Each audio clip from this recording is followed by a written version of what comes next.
Anggota Polsek Dempo Tengah gotong royong membantu warga membersihkan pohon tumbang di jalan lintas Pagar Alam Lahat, tepatnya di dekat Ligulomatan, Kecamatan Dempo Tengah.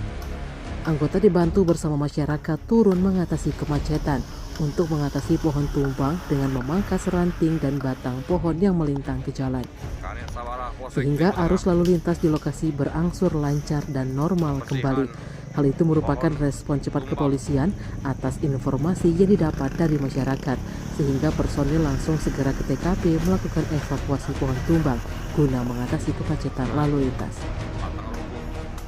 Kapolsek Dempo Tengah Ibda Eka Herliansa mengatakan, pohon tumbang tersebut tumbang karena hujan dan angin kencang hingga menutup jalan.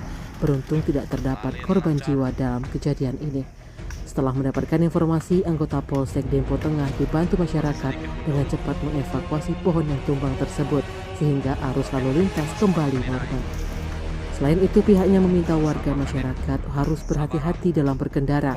Pohon tumbang namun bukan hanya karena rapuh, namun memang ada potensi untuk tumbang dan sulit diprediksi. Tim Liputan Sumsel Update TV melaporkan.